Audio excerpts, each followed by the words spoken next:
Hello and welcome to the Homewrecker Podcast. I am the Golden Greek, Alex Arion, joined as always by my beautiful, lovely, gorgeous, amazing trophy wife, the lovely Monique. Monique, how are you? I am wonderful, thank you. How are you? I'm doing fantastic as always. Lovely. Yeah, lovely. Yes, it is lovely, isn't it? Yes, you are fantastic. It's lovely that you and I both get along so swimmingly. Oh my gosh, that word popped up. Like when you said it's lovely, I thought swimmingly. ESP or something. Searching for Atlantis with ESP. If you haven't listened to that episode, check it out. Check it out. Yeah. There you go. Yes. So what is new with you? I mean, I know, but would you like to share with the listening and viewing audience anything new? Well, I'm working on my Organite, and there's still time to sign up for mystical meetups. If you checked out the episode with former guest and friend of mine and fellow hypnotherapist, Carlene, we are together offering a free monthly meeting where we discuss different aspects of hypnotherapy. We talk about some of the more metaphysical, mystical aspects of it. And the first one we're going to talk about, our first meeting is in September on the 15th, 6 p.m. Eastern time. And we're going to talk about general hypnotherapy, but I want to bring up some really interesting facts with the history of hypnotherapy, why we use it, how we can use it, different tools we can use to help people. And we're also going to share some personal stories and then save time at the end to answer questions. Cool. How long are those things planned to be? Are they like, is there like a certain amount of time allotted for it? Or is it just kind of one of those like about see an what hour? Happens? Yeah. Okay. Yeah. We try to fit our information in the first part and then leave the second part to answer questions for people. Cool. Yeah. Nice.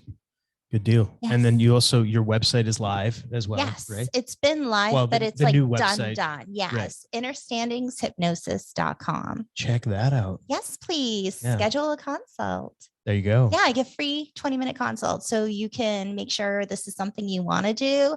A lot of people think, oh, it sounds great. It's not any work, but it is. And I go over everything. So I just want to make sure I don't want to just take people's money. I want to make sure they're aware of what it entails and the work that you have to do on your end. So. And also answer any questions people may have. And anything. Kind of thing, and make sure energetically we're a good fit. There you go. Yeah. Awesome. So yeah, definitely everybody check it out. Yes. And you. Me. Yes. Anything new and exciting? Oh gosh, no. Nothing to report yet. When there is, I will definitely let people know. But I'm not one of those that, I got something coming. There's something in the works. You just have to wait and see. No, I'm not going to tease anybody. When it's ready, it's ready. That's it. All right. So there you go. Yeah. So there's that. Before we jump in, let's tell people how they can find us. Yeah. Why don't we do that? Why don't we get the plugs out of the way? So you mentioned your mystical meetups and how to find that, and all the information that we're going to talk about right now is going to be in the show notes anyway. Yes. All the links and everything. Mm-hmm. So you have your website. I have my website. I have a couple now. You have a couple. That's true. Understandingshypnosis.com if you want to schedule a hypnotherapy appointment. And then my other website is tarotbymonique.com. You can buy Organite there, incense, candles. I'm an ordained minister. You can get a tarot or oracle reading. Yeah. I always forget about the ordained minister part. Yeah. It's tremendous. And it actually works for hypnotherapy because in some states, you only certain people are allowed to touch clients. So unless you're you have to either be a doctor, a massage therapist, or clergy. So there's only a few professions where you can physically touch people. But so I'm considered clergy. So if I was doing a hypnotherapy session at somebody like somewhere in a different state, and I wanted to touch their wrist and pick them up to check their response or touch their shoulder, I wouldn't be allowed to do that. But as I'm clergy, I am allowed. Which I already was ordained, and I found that out. I'm like, oh, sweet. Just kind of works nicely. It just makes me think that this whole clergy and all that other stuff is just that much more of a work. If you are considered clergy and all you did was mail in some money and get a certificate. I didn't mail in money. Or whatever it was. You just sign up online. You didn't even have to mail a check or anything? No. If you want stuff, you can buy wow. So I could just go and become an ordained minister for nothing? You can, but I bought marriage certificates. There you go. So coming soon. But I know. Not really. No. Not really. But I did it because I actually did it like, I want to say like 15 years ago. But then All right. Yeah, I was like, I should probably do it again with my married name. All right, cool. Yeah. There you go. So ordained minister. Yeah. And then you have on your Twitter. Yes. @_Monique Giselle _ and for my Understandings Hypnosis Twitter, find me @Monique PCHT. There you go. Yeah. Rock and roll. Good stuff. And do you want to plug your social media that you're never on? Nope, because I'm never on it. So there you go. No need. Probably gonna deactivate it soon anyway. Good for you. Yeah. Hell with it. Done with all that nonsense. Check out alexarionfitness.com if you want to. Up to you. All right. And that's how it should be if you want to. Yeah, of course. I mean, that's what, yeah. And then for us, we have a Twitter for the podcast. @Homewrecker Pod. And that's it for social media and our website. Homewreckerpodcast.com. And of course, if you're watching, listening, whatever you're doing, hit the subscribe, the follow button, whatever it is, just so you can catch our episodes as they come out. And if you don't mind, and you'd be so inclined and so kind, leave us a 5-star review. We'd really appreciate it. All right. With all of that out of the way, let's get into today's show and what we're going to be talking about. Yes. This should be, if nothing else, fun, I guess, to entertaining. I guess. I don't know. I feel like we're going to get some backlash with this episode. I could be wrong about that, but I feel like just a little that I know doing research for this whole thing, I feel like the people, the one of the main people that we're going to be talking about has got a very big fan base, I guess, or a substantial fan base. So we might upset some people. So if we do, it is what it is. You should have saved that till the end. I'm not going to apologize for anything that we say, but what we are going to be talking about is you and I watched a documentary. Quote unquote documentary. Yes. 2019 Demon House. Right. Demon House. And it is with Zak Bagans from the Ghost Adventures. There you have it. So we happened to stumble across it and we watched the preview. I was like, oh yeah, we need to watch this. And then it was like, oh, we need to do a show on this. Yeah. Yeah. So I was just going to say, so Zak Bagans is from the Travel Channel's Ghost Adventures. I want to say, oh, were you going to sneeze? Oh, I was going to say, was it back when the show came out? There was like the Ghost Hunters. There were all those like ghost hunting type shows that kind of were getting big. His was a show that made the cut and they were on the Travel Channel. I used to actually like it's still on the Travel Channel. Yeah. It's still going. I think it's on season 22. Good for them. Which is, hey, like no matter any criticism or anything we say, can't argue with the success. So more power to them. So I used to like Ghost Hunters? Yes. I used to like that show. It was fun. And I remember when Ghost Adventures came out, I saw a commercial for it and like the commercials would air. And I'm just thinking like, I don't know.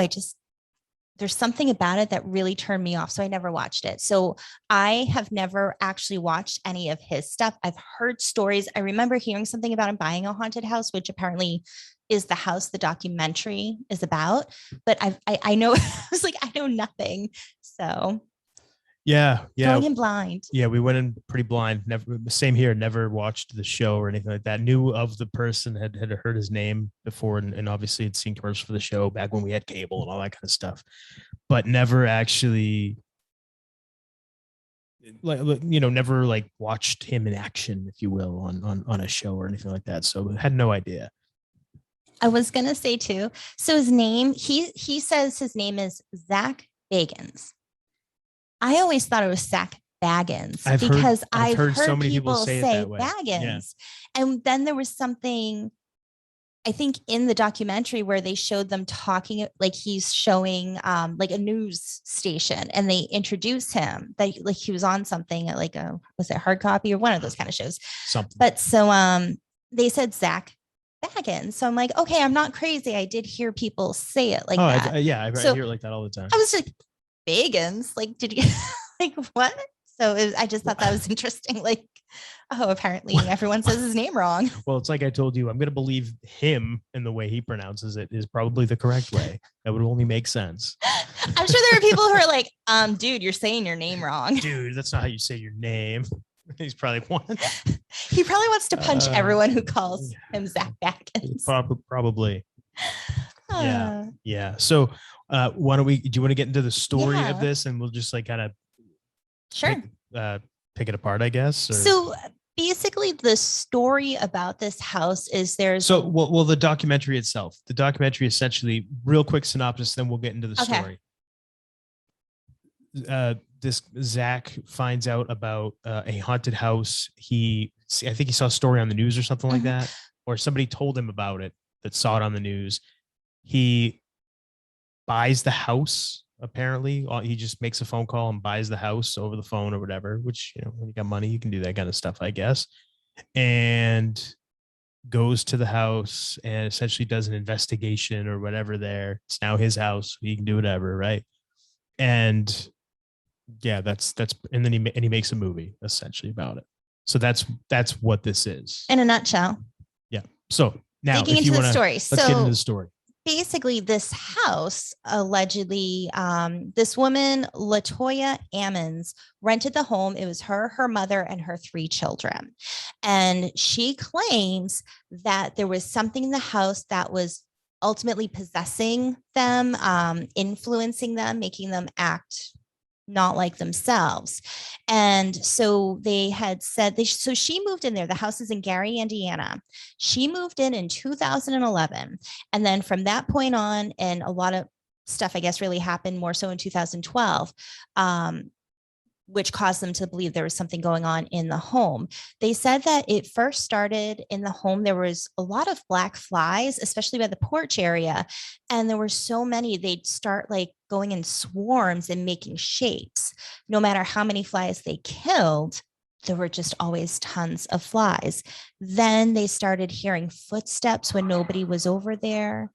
They also started saying that they weren't acting like themselves. The kids weren't acting like themselves. They were saying that the kids would make like these evil grins, and they'd be very angry. They'd act odd, and they'd be levitating and chanting. That was creepy. I'm making my evil grin. Oh my gosh, that was creepy. I'm like, why are you doing that? Are you making fun of me? No, I was just making an evil grin. Yeah, like the kids were levitating and chanting and all this weird, freaky stuff.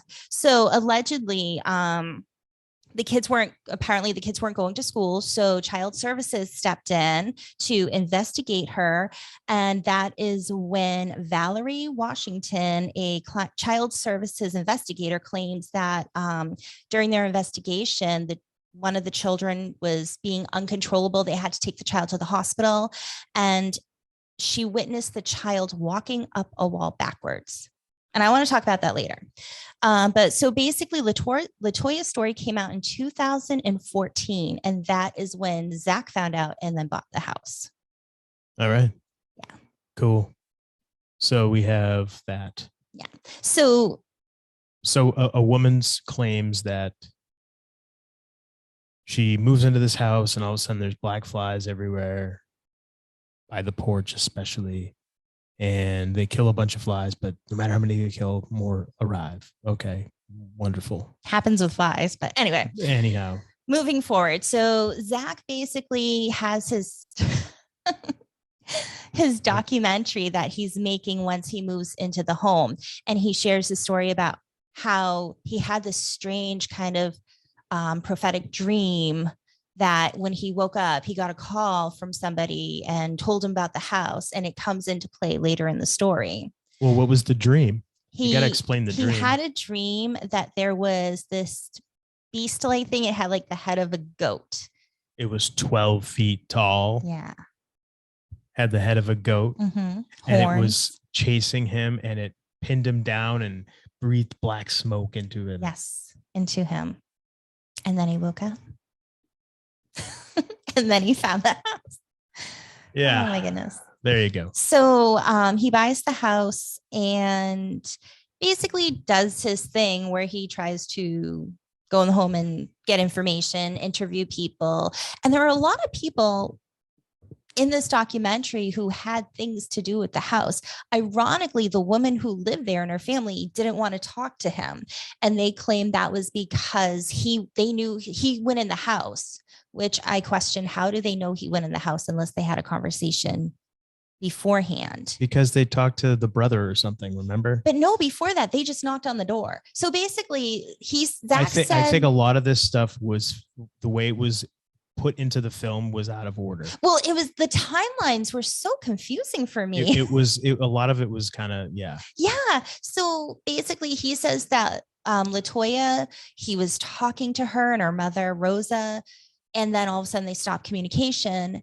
She had moved to Indianapolis and he wanted to interview her, and he found her because she was on the news again regarding where she lived. Her apartment the building had a mold issue and it made the news and she was on it. And that is how he found her, by the news and seeing the apartment building and the story. So he says, allegedly he shows up, knocks on the door, and they're like, no. There was a guy there and said, they don't want to talk to you. And then it was like her brother or something. Somebody. Yeah. It's just a guy you can't see.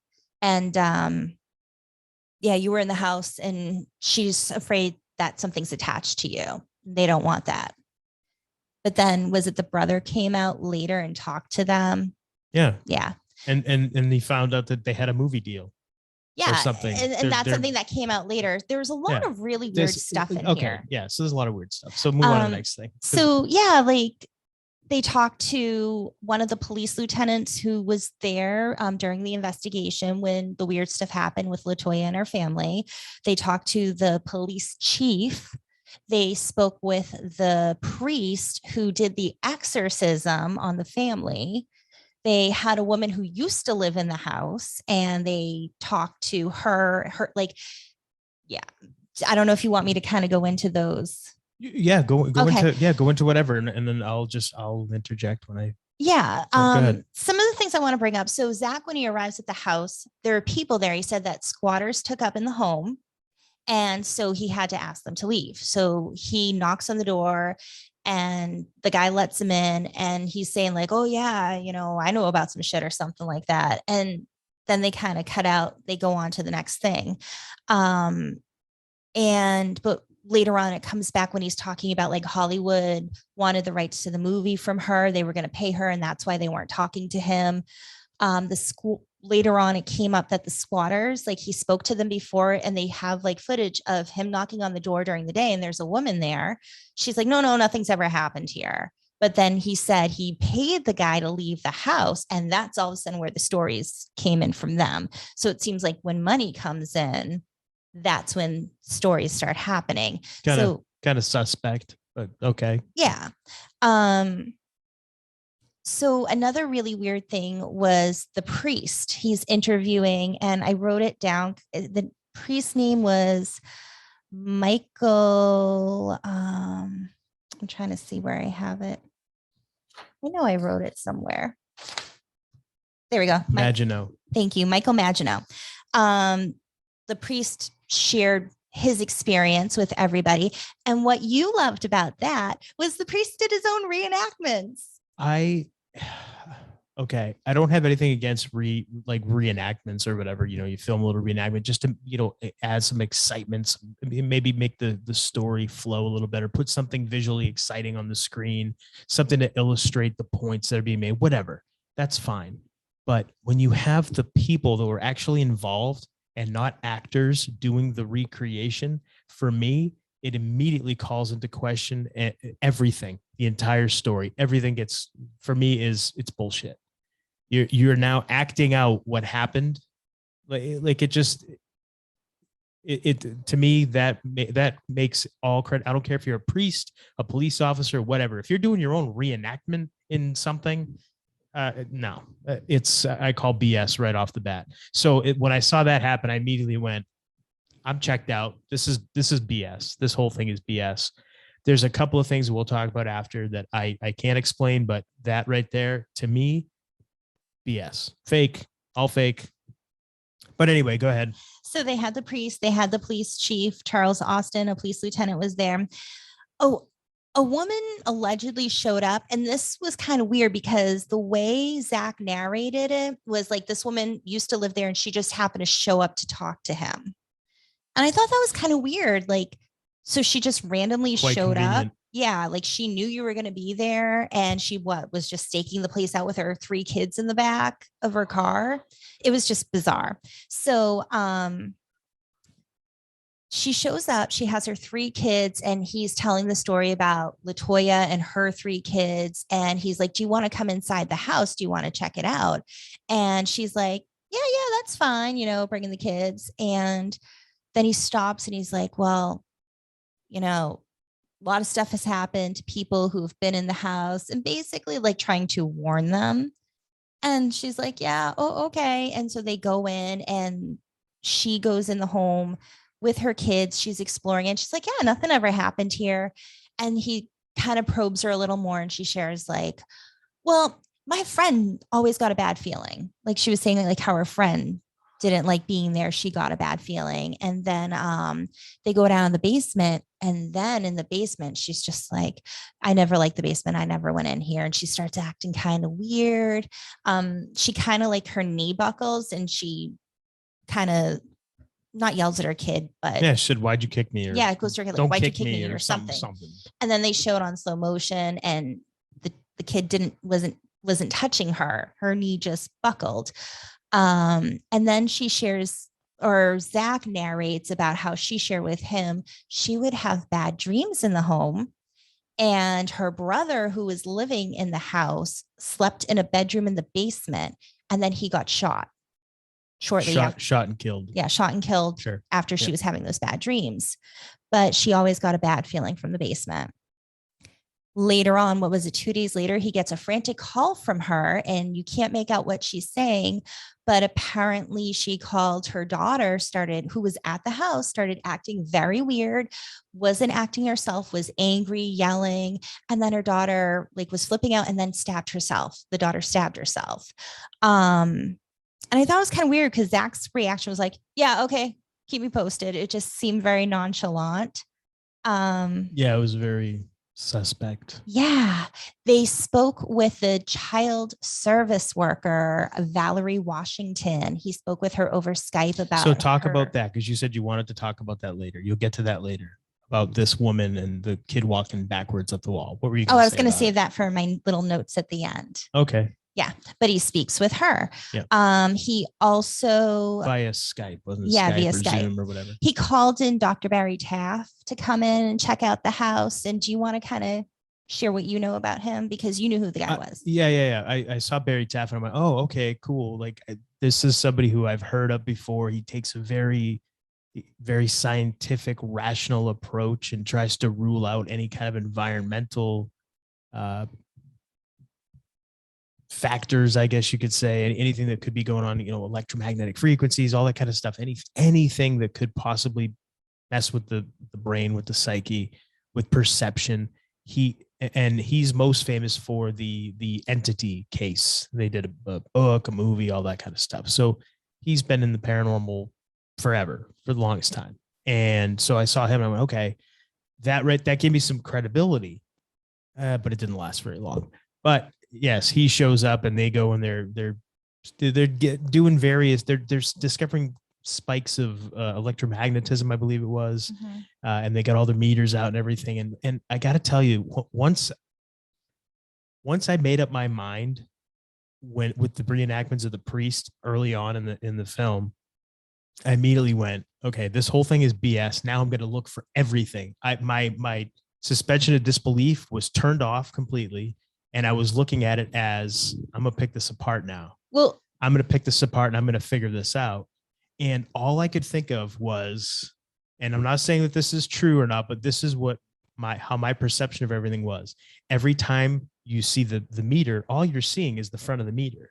And all I was thinking was, I bet you that's a gimmicked meter. I bet you that's not real. I bet you that he's in the back controlling it with his finger or something and moving the needle back and forth. That's all I could think of was, this is bullshit. This is completely made up, sensationalized. This is a Hollywood production. Maybe not Hollywood, but it's a Zak Bagans, however you say it. It's his production. This is a film he's making, and everything about it is complete bullshit. So why don't we just get into that? Because that's going to be a lot of the story. Yeah. So I want to start off the very beginning of this documentary. Starts off with a disclaimer I'm going to read to you. Oh, please. The following documentary may not be suitable for all audiences. The film shows real people, places, and events involving alleged demonic possession. Demonologists believe that demons can attach themselves to you through other people, objects, and electronic devices. View at your own risk. So that right there is implying that you could watch this movie and become demonically possessed. That demon.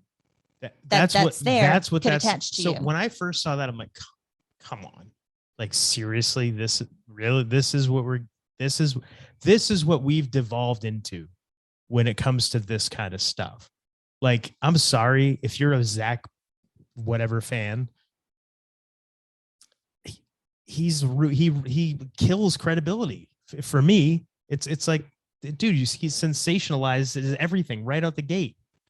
As somebody with hypnotherapy who has worked with spirit attachments, it's like I understand spirit attachments, and that warning right there showed me this guy is either a sociopath who just doesn't give a shit, or it's bullshit. Because and throughout the whole thing, with people coming in the house and allegedly people getting hurt after, all this stuff. Right. If this was real, you're allowing a bunch of like a family and children in to hang out and walk around the house. Bad things could happen to them. Right. And there's like, they don't show any signs of them protecting themselves. It seems like they're not doing anything. And we even watched before we recorded a Ghost Adventures episode, and all they want to do is provoke and get something. Well, we'll put that into context later. Yeah. But they don't talk about how they protect themselves, how they protect other people. What are they doing to keep themselves safe? And what are they doing to keep the other people involved safe? And there's none of that there, which says either it's because it's bullshit, or you are so irresponsible and you don't give a shit. So either you don't know what you're doing and you shouldn't be doing it, or you just don't care. You would think if this guy was doing legitimate investigations and actually really cared about getting to the bottom of it, or whatever it is. And honestly, I don't think that's his MO. And I think he's even said, I think I was looking at his trivia on IMDb under his profile. He says something like, he doesn't investigate ghosts, he communicates with them. That's his. But you still need to have protection. I'm with you. I'm just saying that I don't think we can criticize him all we want. I mean, he's a public figure. Yeah. That's what you're open to it. If that's your deal. But I don't think that he is an investigator per se. And I think that that's the angle he approaches all this stuff from. And again, it's a sensationalistic approach. It's if any of this stuff was real, you're right, he's been very irresponsible. But it's like he's giving himself a loophole by saying that. Exactly. Yeah. And it's bullshit. So yeah. So basically there is that with that disclaimer. So right then and there, I'm kind of like, really? Yeah. Also want to bring up Latoya Ammons, because her story came out in 2014. Well, are we getting into we're not going to go through the whole movie? Like, well, you opened up that box, so we can go through stuff. Fair and I mean, so we might as well talk about it. Yeah, right. So her story came out in 2014, but this stuff happened in 2012. Why did it take 2 years for this story? And I couldn't find anything. I tried looking as to why it took 2 years, because she moved out. Her and her family moved out of this place after, they were renting this house. They moved out. They went to Indianapolis. People lived there in between. So she moved out in 2012. Is that correct? Yeah, that's what I read. But I can't find anything as to why all of a sudden in 2014, I thought that was weird. And I wanted to bring up a few things. I have theories that I will share. Yes. Latoya was being investigated by Child Services during that time in 2012 because her kids weren't going to school. But what I found out is apparently back in 2009, she was investigated by Child Services because her kids weren't attending school. Okay. Also, she was behind on her rent, according to her landlord. So her landlord, the guy who Zak bought the house from, thought it was just a ruse to try to avoid paying rent. The whole demonic Yes. possession thing was a ruse. Mhm. Okay. All right. And also, something else I found was, according to the psychologist who worked with Latoya's children, they said that the children were acting deceptively and in accordance with their mother's beliefs. The children also were acting possessed anytime they didn't want to answer questions. Yeah, So, it's pretty easy to get around answering a question if you act like you're possessed. it's not crazy. They'll leave you alone. Yeah. Yeah. Okay. You want to bring something up on that? About the kids? With what? Latoya? Oh yeah. So when you told me that you'd found this information, I was thinking to myself, okay, we know because in the film itself, Zak says that they won't talk to him now because they are talking to Hollywood producers. They want to sell their story rights. So okay, good for them. Capitalism, right? Whatever. But I was wondering when the movie The Conjuring came out, because that was right around the early 2010s, right? And I looked it up. It was 2013, and I know that right around that time, I believe that the show Paranormal Witness on Sci-Fi did a thing on the real Conjuring and all that, and they had the Perron family, and Andrea Perron was making the rounds on different radio shows, podcasts, and all that kind of stuff, talking about the Conjuring, the real Conjuring, and all that stuff. So I thought, I wonder if she had made up this story to her landlord or whatever, and got the police got involved or whatever. And I was wondering if maybe that's why it took so long, because she saw, oh, I can cash in now. And so now she starts talking about the story again and starts, putting the feelers out there. And that's my theory. I don't know for sure. Obviously that's never been said anywhere, but that was my theory, was, they probably just saw the success of this movie, The Conjuring, and thought, oh, well, we have a story that we can tell, that we've been telling, and why not cash in? And what's interesting is not a bad idea. No. What's interesting too with that is how Zak said he found her. She was on the news, and I was like, okay, this woman's on the news a lot. I mean, and he just happened to be watching the local Indianapolis news. Or somebody sent it to him, but I just thought it was weird. It's like she's on the news, and now she's on the news again. And I think, oh, is she like a crisis actor? That it popped in my mind. Stranger things have happened. Just a thought.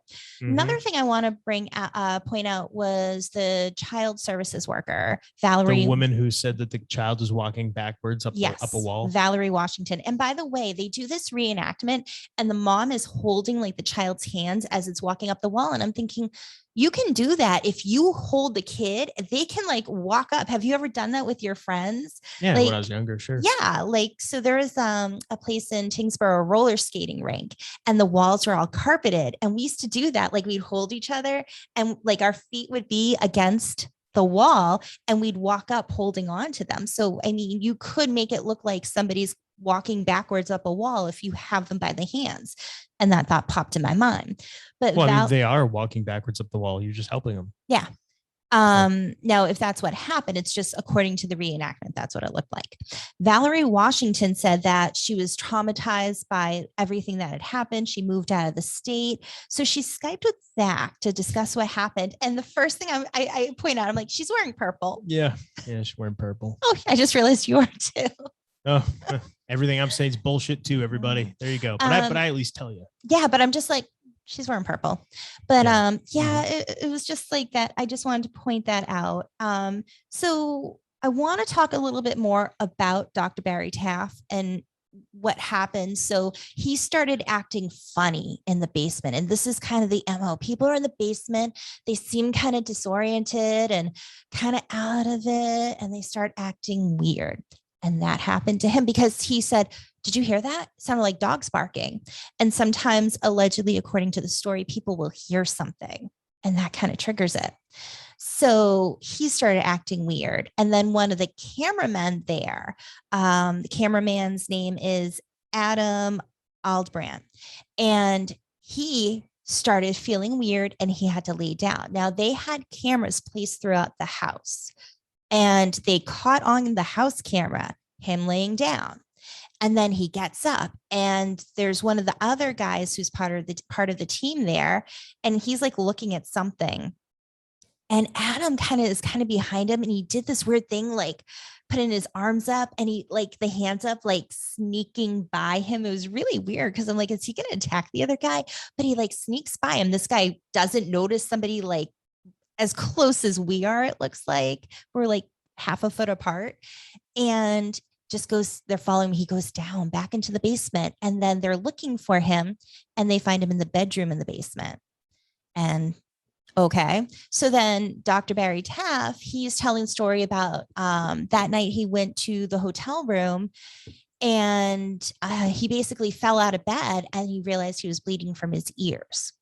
And he went to the hospital to go get checked out, and they discovered that his organs were failing. Like all of his major organs were failing. That same night, Adam, the cameraman who had to lay down and then was found in the basement, they said he was vomiting blood, and he was acting bizarre, and they caught it on tape, his bizarre behavior.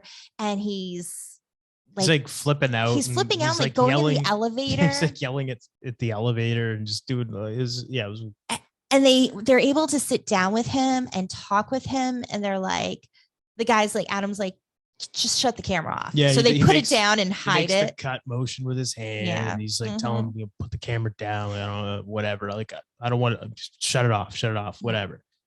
And so of course they put the camera down, but they don't shut it off. So they're just filming him from the feet. Right. But you hear everything that's going on.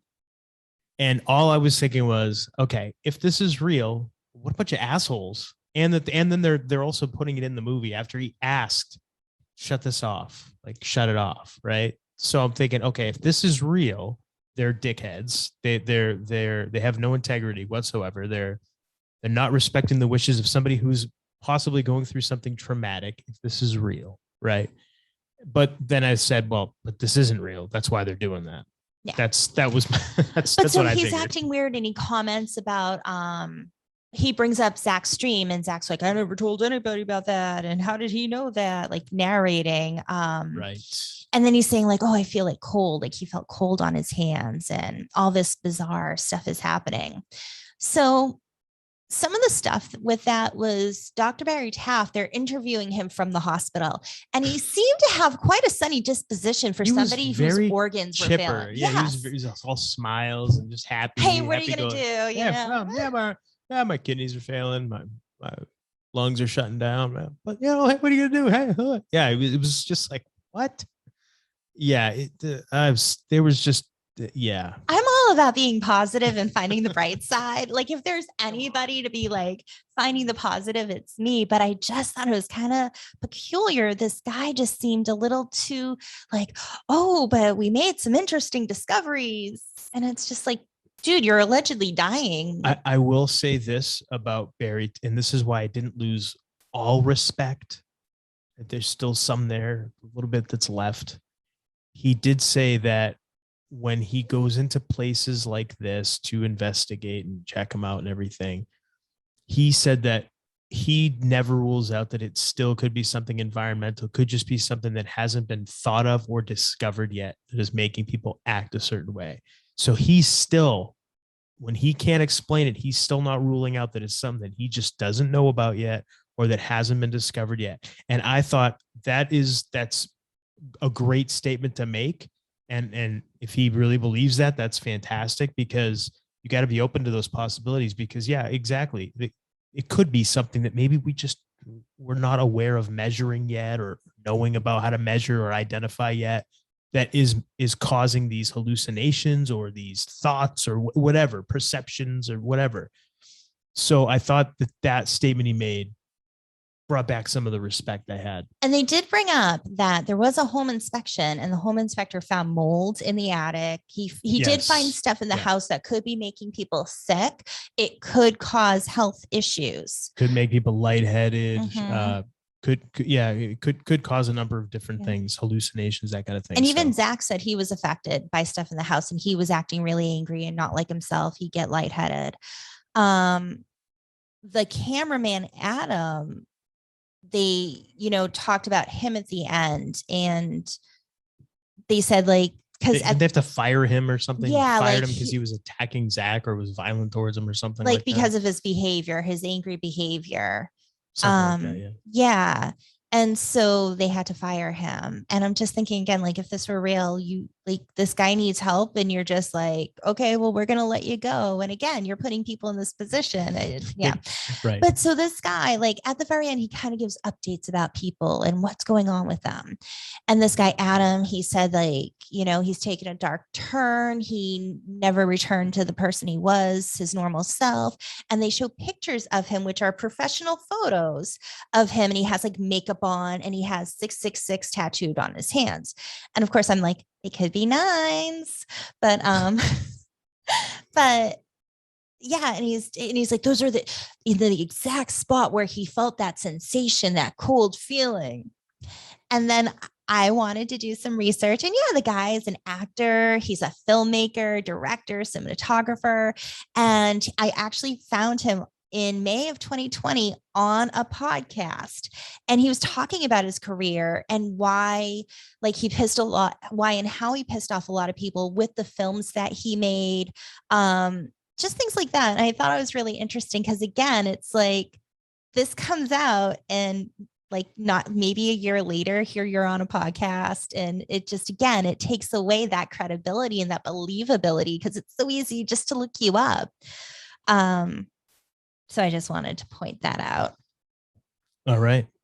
So what else? What else you got? Some of the stuff like where he talked about the wrap up, he talked about the home inspector got diagnosed with cancer. The priest, it got injured in a bicycle accident. There was another child service worker who came in after Valerie Washington, who allegedly within 30 days of coming into the house, she like broke her wrist, she broke her ankle, she got burned by a motorcycle. I'm thinking, was she did she dump a motorcycle and like burned her and like broke her wrist and ankle? I don't know.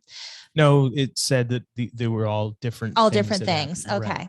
And I told you that, okay, well, I barely ever leave my house and I get hurt all the time, bumping into walls. I stub my toe. I've missed a stair and fallen down the stairs. And it's all happened in like 30-day time spans. It happens. Accidents happen. It's not because they visited a haunted house. That was my an allegedly haunted house. Come on.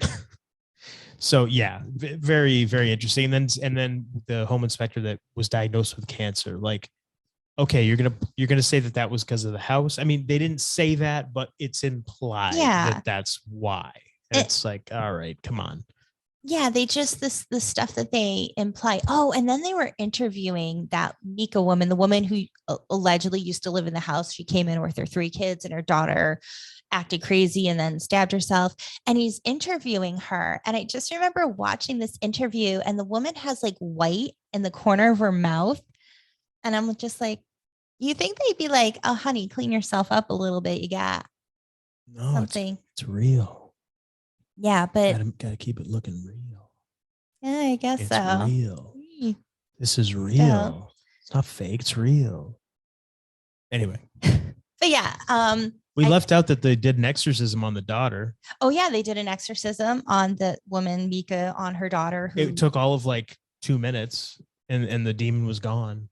Be gone, demon. I was like, oh, no kidding. Everything I've ever heard or read about exorcisms, they take a long time. Mm-hmm. Apparently only 2 minutes if you're and there were like these cops. So during like kind of earlier on in the documentary, he gets a call from a neighbor saying there's some people like trying to break into the house. He gets there and there are cops there. So he talks to the cops, and these cops are like, oh yeah, no, we're not going to go in the house. And they start bringing up all these stories and why they think it's haunted. And then another cop is like lighting up a cigarette, and I'm just like, I know this is with cameras rolling. With cameras rolling, this is like 2014. Yeah. But I just thought it was really weird. I don't know what Indiana's like. I just thought it was kind of weird. So it's like, were those even real cops? Are they actors? Like, who knows? It was there was so much in this that was so suspect. But overall, I thought it was fun. It was entertaining. It's definitely I would give it a recommend as far as a watch. Yeah. But geez. Don't go in believing it's real. For the love of all that is real, that is actually real, don't buy into this nonsense. I mean, obviously, of course, watch, make up your mind for yourself. But for me, like I said, I immediately got tuned out when the priest is doing his own reenactments, and I'm like, okay, come on. I'm like, nobody has salt, nobody has sage, some Palo Santo, black tourmaline. Like, come on, just a little something. That's the other thing. Now, we said when we first started, we didn't really know much about Zak Bagans before we watched this, and that's true. So we watched this last night, actually, and then earlier today, we decided, why don't we watch a Ghost Adventures episode? Why don't we actually just watch it and see, is the show like this documentary was? Try to get a better feel for it. And what we did was we selected an episode from the very first season. And what I did was I just went on IMDb and I picked the highest rated one. So it was called... Wasn't it like up. Bobby Mackey's? Yeah, it was like Bobby Mackey's Music or something. And that one was written by Jeff Belanger, who is from New England. He had a show. Was it like New England Paranormal? Yes. So I was like, oh, I didn't realize he had anything to do with this show, but he was Bobby Mackey's Music World is the name of the episode that we watched. Jeff Belanger was one of the writers and researchers for this episode. Right. So we watched the show, and this just happened to be, I think it was season 1, episode 1. It was the very first episode, and so it was just so, again, sensationalistic. I mean, that's all. So obviously, when that show came out, it was in 2008, October 2008, and this movie came out in 2019, but was filmed in 2014 and on, right? Mm-hmm. And we forgot to mention too that the demon house, he ended up tearing it down. Oh yeah, he tore it down. So he saved the stairs. He saved the stairs and some dirt. There was a table, some dirt from the basement. Yeah. And there was like a table with crucifixes on it. Yeah. And he saved that. So we watched the Bobby Mackey's Music World, the first episode, and he's just like all of them. I think was it a team of 3? All of they're all holding cameras, and they're in this house, and it's like they're just like kind of taunting the supposed demons that are there, and they're, oh yeah, is this the gateway to hell? Well, why don't you come out and show me? Why don't you show me why this is the gateway to hell? What? Oh, I'm getting scratched in the back, and then they like run away. Yeah, you want to scratch me? Come on, come scratch me. Scratch him on his head. Yeah, like he's like pointing out like. And it's just like, he's like, come at me, bro. But then he's like, no, come at him instead. And it was just like, it was hysterical. I was like, is this a comedy? It was almost like one of like what you would expect if a team of like 12-year-olds went into a ghost hunt. Yes. That's what it felt like. The way he acts, it was very like juvenile, like he's 12, with a lot of stuff, very diva, like a very diva and like bossy, like very bossy. And I'm just like, don't you run out of that room. Don't you run away. We're not afraid. We're not afraid. The guy's like, dude, speak for yourself. I'm fucking petrified. And Zak's like, you get back in there. So yeah, very, very interesting. But we decided we had to watch an episode just to get a little more of a feel for this guy. And that was all I needed to see. I don't need to watch anymore. I mean, maybe his style has evolved and he's matured some. I don't know. Again, if you're a Zak fan, hey, good for you. Enjoy it. And again, I can't argue with the guy's success. The guy's made a lot of money. He's still got a show. He does several specials a year. He's putting movies out. Good for him. Yeah. Good on him for making a living. That's great. But if you're passing this stuff off as real and actually hoodwinking people into thinking that it's real, I got to say, it's not. And if you're falling for it, well, you're falling for it. That's really all there is to say. Because all of his stuff that I've seen, which isn't much, but I presume it's all the same. It's just all sensationalistic. It's him being antagonistic, and it just there's no way that this is real. This is a guy who's figured out a winning formula and he's capitalizing. And that's all it is. If you actually think that this guy's doing any kind of real work or making some kind of real progress in And we've gone to haunted places before. Yeah. We've investigated. We even did an episode on one. But we've gone to haunted places, and we feel like, it's important to be respectful. And hey, that's not his style, regarding anything. Do I think the places he goes to are some haunted? Sure. Could be. I don't know everywhere I went to. But I think that it's with a lot of stuff, you just sensationalize it because you want to get those ratings. But sometimes stuff just doesn't happen. Yeah. But I mean, and I think that's with anything and everybody. Once a camera's on them, their attitude changes. That's human nature, I guess. And just the culture we live in. You got a camera on you, you're performing in some way to one degree or another. That's virtually everybody is like that. So this is the way he chooses to be.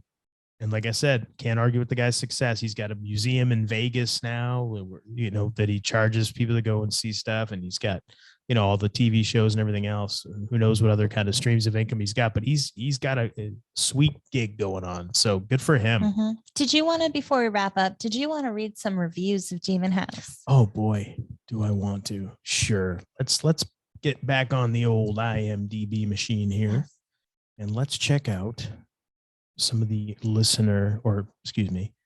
some of the reviews that people left on IMDb. Now, the Demon House movie has a 5.1 out of 10 star rating on IMDb. And I looked at some of these last night. I didn't read through them. I just looked at the number and the title of the reviews. And you scroll through the first 10 or so, and they're mostly all 1 stars, and there's 1 4-star. I'll try and scroll through. There's a number of 10-star reviews that has the most amount. Yeah. But then it's sharply falls off after that. It's like 1 or the kind of second. Yeah. Yeah. So, all right, here we go with the first one. This is from Terrence Patricks, left on March 21st, 2018. 1-star review. Talk about a director with self-esteem issues. Here's a tip. When you're buying fake reviews for your crap documentary, it's not a smart idea to have them all gush praise and reverence for the director over and over and over. Seriously, whatever fake PR firm you use to write these reviews laid it on way too thick. Learn a little subtlety. Wow. So I didn't read any of the 10-star reviews. So why don't we go to one of those right now, actually, because that was the first. I'm like, what did the 10 stars say? Yeah, I'm really. And they're all very brief. The first couple I'm looking at, they're very brief. Okay, so let's see. The first one here. 10 out of 10. Real life chills and thrills from Joe Tell Music Blog, April 5th, 2018. Fantastic documentary. Highly recommend. Demon House to any horror fan or paranormal enthusiast. Zak investigates the house his way and absolutely kills it. I've been and continue to be a fan of Ghost Adventures and could not wait to see Demon House. Do not watch Demon House alone. He kills it? Kills it. He was a mess throughout the whole documentary. He's like, this documentary is cursed. This user review is correct. He did kill it. He killed the house at the end. He tore it down. This is Christ, true. it doesn't even stand there anymore. That's true. All right, the next 10-star review. 10 out of 10. Speechless, a must-see by Sandy Dean, 10183, April 5th, 2018. Zak outdid himself. This documentary will get you hooked from the start and keep you at the edge of your seat throughout the whole film. I've never seen a documentary like this before. This isn't Hollywood. This is the real thing. All right. Next one, 10 out of 10. You must watch this. From Mom Hank, April 9th, 2018, excuse me. Wow, I don't know how many times I gasped with fear and excitement while watching this film. Zak Bagans did a great job with this movie/documentary. Zak is dramatic, but that is why we love him. He's excited about the paranormal, as are his fans. I give Zak major props for tearing this house down. This proves that he is genuinely concerned about the well-being of all who have entered the house and somehow been affected by it, assuring it won't happen again. Watching it again tonight. Yeah. So I guess you could make that argument that maybe he, even though he's irresponsible letting people into the house, he doesn't want anybody else going in, so he tears it down. Or he found out there was so much mold that the house needed to be condemned. So that was the only viable option. There you have it. Possibly. There you have it. I'm kind of bored with the 10-star reviews. Let's go back to the one. When we go to ones, let's go back to ones. Yeah. Okay. 1 out of 10 stars. More shills than genuine reviews. From Shadowfax73, June 17th, 2018.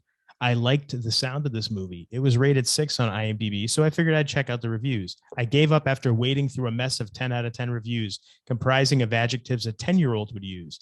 And the clincher, nearly all of these reviews are by people who have never reviewed anything else. Listen, when a film company decides to pay a lot of people to make it sound like Citizen Kane on IMDb, then the movie gets a 1-star rating from me and 2 fingers for the pathetic sounding shills you've employed. 2 fingers? Like these? Is that what he means? Not these?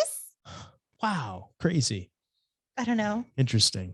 You got to watch to see what we were doing if you want to know. Use your imagination. You can figure it out. You folks are smart. Another 1 out of 10. 199% BS. All right. From JPZK4, March 16th, 2018. Unless you are a true paranormal believer and buy everything you hear, see on TV, this documentary is going to make you laugh. It's so over the top. Of course, nothing extraordinary is caught on tape. Of course, all the freakiest things were done via reenactments. Bagans is more pompous than ever, yelling at everyone, bossing them around, par for the course if you've seen his History Channel show Ghost Adventures. You truly have to believe or want to believe what you're viewing is real, which I'm sure his fan base will buy hook, line, and sinker. But to the group of us who watched with an open mind, we had quite the laugh at just how over the top this is. It's not a documentary. It's a scripted movie designed to do one thing. Okay, 2 things. Scare you for entertainment and put even more money into Bagans' bank account. There you go. There you go. We'll do one more. Okay. 1 out of 10. Even the narrator can't be bothered, by Joa Vendetta, June 29th, 2018. This is just one episode of those TV shows that go into houses hunting ghosts pretending to be a movie. It's so moronic that I started laughing at it. It's the birdemic of documentaries. It's long, boring stupidity pontified by moments that are so bad you'll laugh out loud. There you go. Hey, like we said, it's entertaining. I'm sorry. What? I know I said one. This is the last one. Got to end it. Okay. This is great. 1 out of 10 from C. Milton, 19733, June 2nd, 2018. I feel stupider after watching this. What a steaming pile of horse crap. I can't believe people are stupid enough to believe this garbage. This moron should be ashamed of himself. Don't waste your time. Watch Sesame Street. It's more believable. Oh. Oh, you will have nightmares. It is that bad. Go on and look at the reviews for yourself. Some of these headlines. Yeah. Oh, some of these are fantastic. Okay. So yeah, that's yeah. So again, with this being our first I guess experience watching Zak Bagans, I guess that's his deal. Apparently this is how he is all the time. So he's got a market for it. He's got an audience. Good for him. Okay. That's it. Yeah, good for him. Like I said, not my style. Going and knowing it's a movie, it was entertaining. Yeah. If to go in and question if it's real, it's disappointing because of how obvious it's bullshit. Yeah, I mean, the only things that I couldn't really explain were, I mean, I guess you could probably explain away a lot of things, but I think just certain things that were said in the movie, there wasn't a lot of context given. So it was kind of like, oh, and then this happened and this happened. And this person said that this happened. But I think that's done on purpose. Yeah. Like they said, some psychic came to the house and said there were over 200 demons living there. And it's like, okay. Sure. Why not? That's what you have writers like Jeff Belanger for, to come up with stuff like that. You know, it's funny. I just realized it's like they talk about like, you know, the episode we watched of Ghost Adventures about like at that place there's the portal to hell, and it's like that's a portal to hell. Everything is a portal to hell when you want it to be because you want people to watch. Yes. Apparently, portal to hell. That's what we should call this episode. Portal to hell. There you go. Why not? Why not? Yeah, and actually, kind of funny. Just going back to a callback to one of our earlier episodes about everything being connected and synchronicities and stuff like that. There was a very funny synchronicity that happened today, and again, thinking of like everything being connected. What are the odds of this? So we watched the Zak Bagans show, that one show, that one episode, the Mackey's Music, whatever it was called, and then we're watching we're rewatching the show Lost, just for the heck of it. We haven't watched it since it ended, however many years ago. And the episode we were watching today just happened to have a part in it. Remember where they went? Is Sawyer's going to find the guy. He's going to look for the actual real Sawyer mm-hmm. in Australia, and he goes to he gets information. The guy is like selling shrimp. It's like a truck. And what's it called? There's a sign and it says Mackey's. And I was like, Mackey's. Yeah. Mackey's. We just watched the Ghost Adventures about Mackey's music, whatever. So I thought that was just kind of what a strange synchronistic coincidence there. Just completely random. No coincidences. Right. But I felt we had to mention it because what are the odds of that? And we haven't watched Lost since it ended in 2010. Yeah. So over a decade. Yeah. So I just thought that was very interesting. I wanted to mention it. So that's that. Mm-hmm. But we always, as always, love hearing from you. We love hearing your thoughts. If you have any thoughts about this movie, if you've seen it, or the Ghost Adventurers documentary. It's a movie. Sorry. It's listed as a documentary, but come on. I think anybody that watches it that has 2 working brain cells, you'll know pretty quickly. But just go on IMDb and read the 1-star reviews. You'll get an idea real quick of what this is like. So yeah, we definitely love to hear from you. So please reach out to us on social media, the usual channels, and let us know what you think. Leave a comment on under a video or something like that if you feel that that's a better way. That's great. We read all those when we can see them, I should say. Yeah. So yeah, that's that. Mm-hmm. But do you have any final closing thoughts about Demon House or Zak Bagans? I hope everyone had fun listening to this episode. Yeah, and if you're a Zak Bagans fan, hey, that's cool. It's just not. We don't judge. It's just not my deal. Not my deal at all.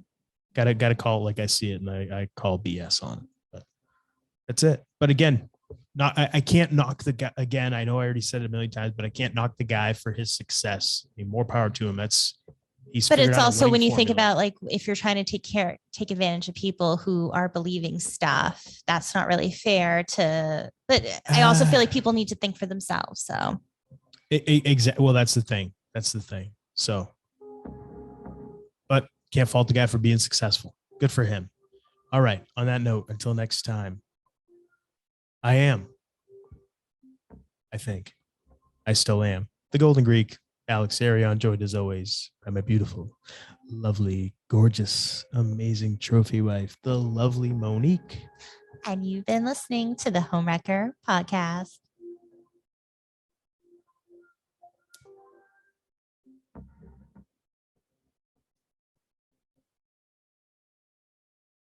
Creepy, demonic smile. Yes.